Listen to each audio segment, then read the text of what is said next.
High in the rocky uplands of the conquered lands, a lone copper dragon circles against a crimson sunset.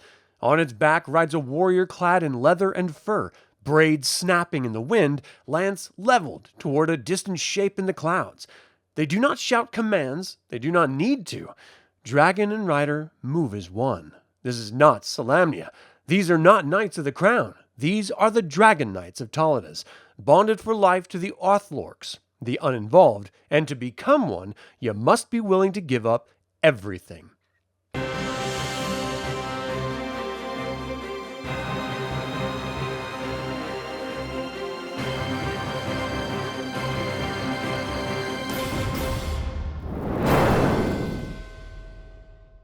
Welcome to another DragonLance Saga episode. My name is Adam, and today we're going to take a look at the exciting player class and kit, the Dragon Knight of Taladas. I'd like to take a moment and thank the DL Saga members and Patreon patrons, and invite you to consider becoming a member or patron. You can even pick up Dragonlance media or get $10 by signing up to start playing.games using my affiliate links.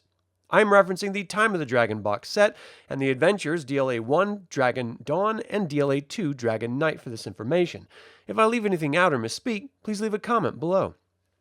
To understand the Dragon Knights, we must first understand the dragons. In the rocky uplands of the conquered lands, copper dragons once roamed openly, but as human settlements expanded, the dragons withdrew.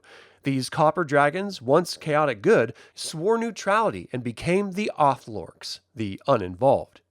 They removed themselves not only from humankind, but from dragonkind as well. They laired in isolated communal caverns. They avoided civilization, and when discovered, they faced an impossible dilemma. They could not allow word of their lairs to spread, so when intruders attacked, the Othlorx fought to the death. But when intruders approached with curiosity, something extraordinary happened. The dragon would explain, "You cannot leave." And if the mortal chose not to resist, if they chose to stay, they would be welcomed. Thus began one of the strangest societies in all of Krynn. The first to remain was Othlorx half-elven, a scholarly fighter mage whose curiosity led him into the uplands. Confronted by the old copper dragon Duranok, Othlorx did not attack. He gave his word, he promised not to reveal the lair's location, and he offered to remain to prove his honor. Over a year, rapport deepened into mutual respect, and then into something like family. When given permission to leave, Othlorx chose to stay. From that moment forward, a symbiotic culture began to grow. Dragons who had lost their young directing their paternal instincts toward mortals, and mortals who found belonging in dragon companionship.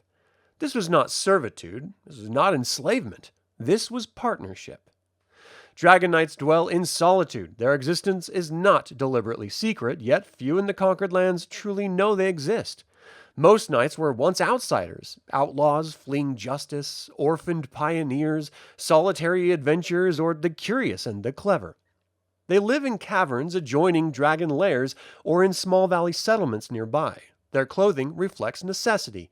Tanned leather tunics and trousers, fur-lined caps, bracers to keep sleeves from whipping in the wind, and gloves and thigh-high boots to protect against dragon scales. Men and women alike wear long braids, rarely cut for one simple reason. It's practical, durable, and built for the sky. Above all, a Dragon Knight's word is his bond. He does not swear lightly. He does not obligate his dragon companion except in dire emergency. If he gives his word, he fulfills it, or dies trying. Shame is intolerable. Honor is paramount, and dragons are treated as equals according the dignity due any thinking being. This is crucial, because Dragon Knights are not masters of dragons, they're companions. Pairing occurs through mutual rapport. Older dragons are cautious and selective. Younger dragons are more impulsive. But most bonds form between mature adults of similar emotional maturity. Once bonded, the partnership lasts for life. A new partner is only taken after death, and months of mourning follows loss. Dragons teach the knight aerial combat, dragon riding, ancient lore, dragon tongues, and even magic. Knights, in turn, offer conversation, grooming, and companionship. It's an emotional bond born of shared isolation. Mechanically, this is not simply a kit, it's a full character class.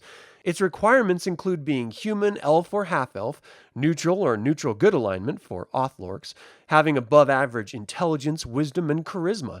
And even then, acceptance is not guaranteed. There's a base 50% chance a dragon agrees to the bond.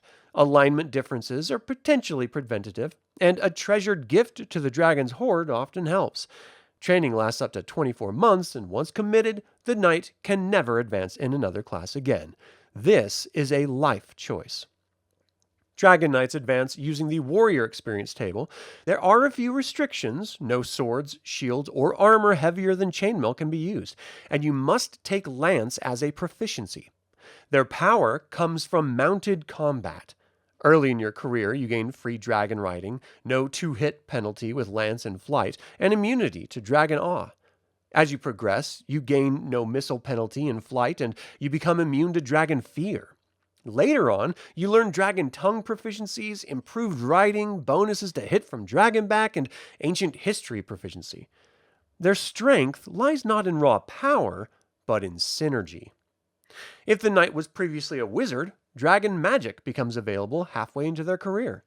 They may learn spells known by their dragon companion, and some unique spells include dragon tongues, communicate in all dragon languages, dragon message, airborne communication immune to wind, dragon fall, feather fall for dragons, wings, temporary dragon-like wings, and eye shield, protection from glare and wind.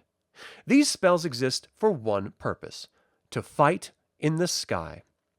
Dragon Knights also value specialized magical items like Potion of Dragon Sight, Cloak of Warmth, Dragon Whistle, Gateway Whistle, opening planar gateways mid-flight, or Torlock's Saddle of Comforts, containing survival gear, ion stone, figurine of wondrous power, rope of climbing, and more. Every item reinforces a single theme: preparedness for the open sky. Taladas presents something radically different from Ansalon's dragon traditions. Here, dragons are not war beasts, knights are not crusaders, and their bond is voluntary. Isolation created something rare in Krynn's history, a culture built on trust between dragon and mortal.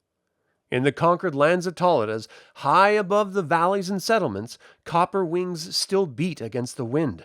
Somewhere in those caverns, a knight sharpens his lance. Somewhere else, a dragon shares a fragment of ancient lore with the one mortal it trusts above all others, not because of conquest, not because of destiny, but because once long ago, someone chose to stay. And that is all the time I have to talk about the Dragon Knights of Taladas. What do you think of this second edition kit for Dragonlance? Have you ever played the DLA Adventures? And finally, what cultures of Taladas would you like to see next? Leave a comment below. I would like to invite you to subscribe to this YouTube channel, ring the bell to get notified about upcoming videos, and click the like button. It all helps other Dragonlance fans learn about this channel and its content. Thank you for watching. This has been Adam with DragonLance Saga, and until next time, remember, I hit them too hard.